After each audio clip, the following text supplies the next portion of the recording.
Beep beep everybody.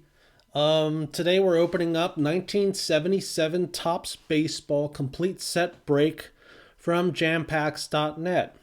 Now what they do with these is they have a complete set and they break it up into, in this case, 15 cards randomly in 44 boxes.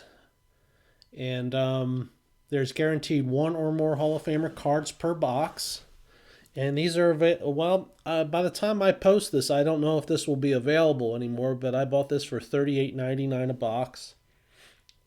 Pardon me.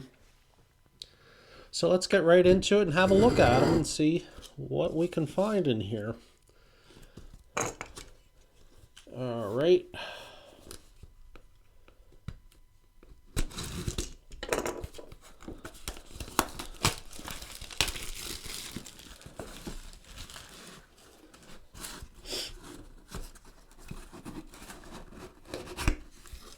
And everything is in a nice bubble wrap. And we got a nice box to boot. And let's see what we find. Here, let me put this down a little bit more so you can see better. And I like the design of this set. So we start off with Ollie Brown. And that looks pretty nice. Yeah, the centering is a big issue with the 77 set, at least from what I've seen out in the wild. I don't have a whole lot of cards from it, so I thought this would be a nice opportunity. I bought the 78, 2 boxes of the 78 set, and I was really impressed with the condition of them, so I was tempted to get this. I also bought the 2 more boxes of a 76 set that they did. So that's Ollie Brown.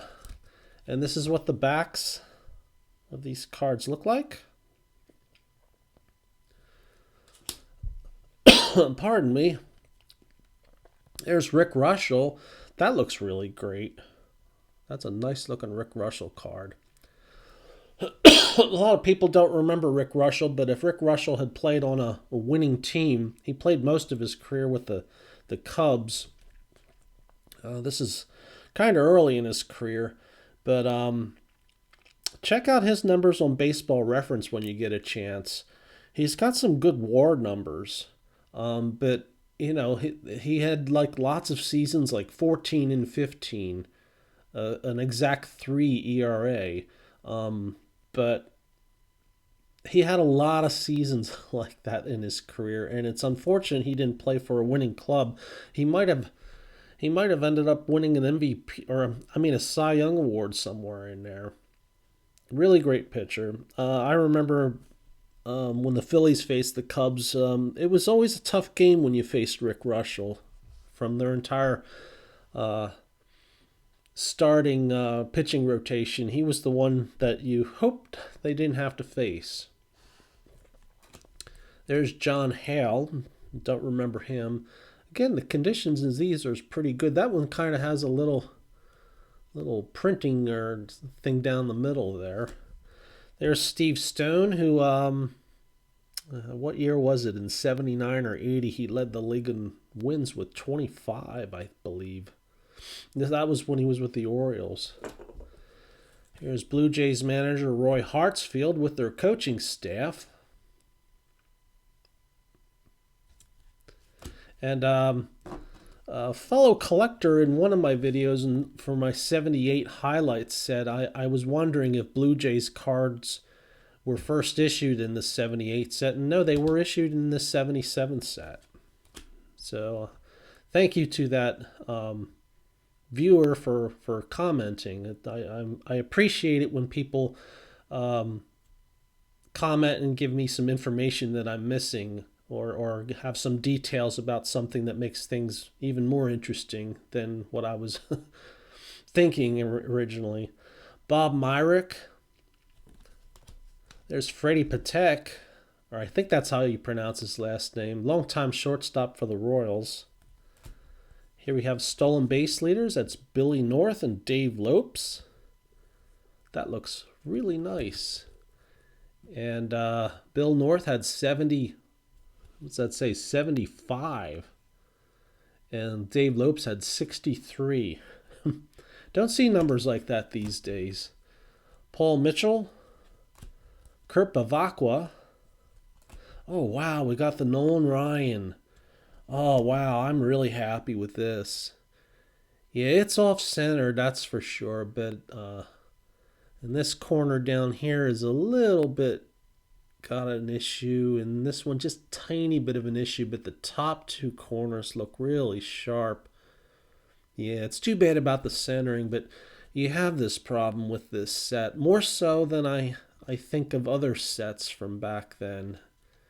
And it may show itself more because of the way this border is. I don't know.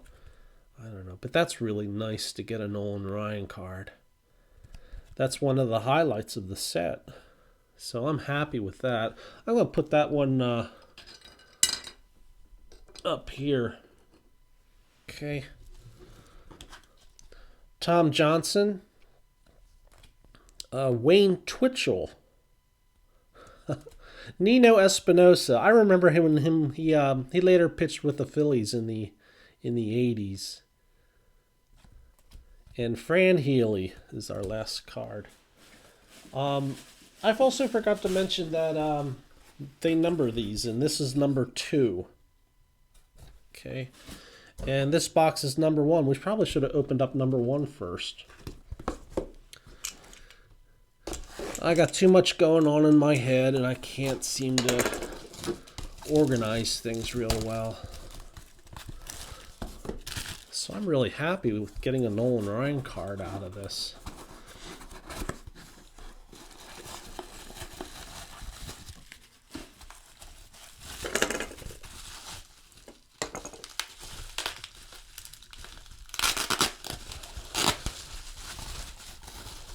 I wonder if the folks at Jam Packs are thinking about doing some 75 tops. That's a set I don't have very many cards from. There's Phil Garner from back when he was with the A's. Bill Travers. Gorman Thomas. That's a kind of an early card for him. This was before he started becoming the big power hitter that he was later on in the 70s and into the early 80s. Lots of striking out, lots of swinging for the fences. He had low batting averages. Right at this point, he only had a career average of 193. But I remember 1982 when they were in the World Series with the Cardinals, and Gorman was quite an interesting fellow. Always had a sweat-stained cap. Jerry Martin, Tom Hutton, Doc Ellis. Again, the condition of these I'm really impressed with. Doug Rader, Kiko Garcia, Bob Baylor, Craig Reynolds, and Alex Taveras. Don't remember Alex, but I remember Craig, Bob, and Kiko, as I had cards of all three of them when I started buying packs in, when I was actively buying packs in 81. They showed up on a regular basis in my packs. I guess Bob Baylor might have been the one that had the best numbers. Not sure I remember. Ed Halicki. Dave Tomlin. There's Hall of Famer Raleigh Fingers. So I guess that's our Hall of Fame card from this box. And Jim Essien. Dave LaRoche. I think he was the one that was famous for throwing the eephus pitch when he was with the Yankees in the 80s. Rusty Staub. That's a nice one. And Ken McMullen. So I'm going to put Rusty over here. I know his cards aren't worth a whole lot. I'm hoping someday they put him in the Hall of Fame. I think he deserves a spot in there.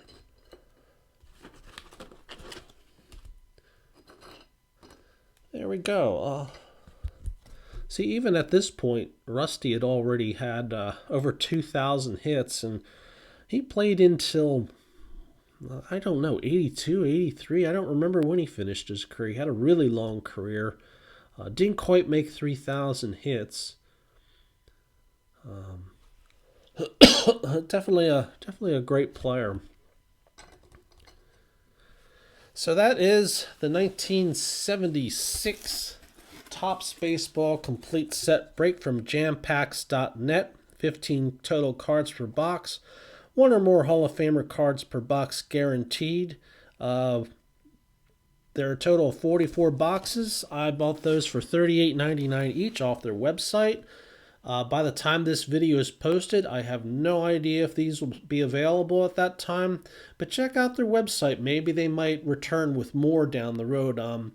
I previously opened up 2 boxes from a 78 set break, and that went out of stock shortly after I posted the video for that. But currently, as of October 26 it is, they have 78 cards up there again, so they did another set break for that.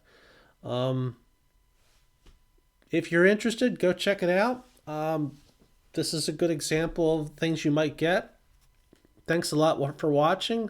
Let me know what you think of the 1977 set in the comments. Let me know what your favorite card was from these 2 boxes, and if you have a favorite card that wasn't on here, go ahead and let me know what your favorite is. I'm sure a lot of people picked the Andre Dawson rookie card or something like that. Thanks again for watching. Hope you all have a great day. Beep beep, everybody.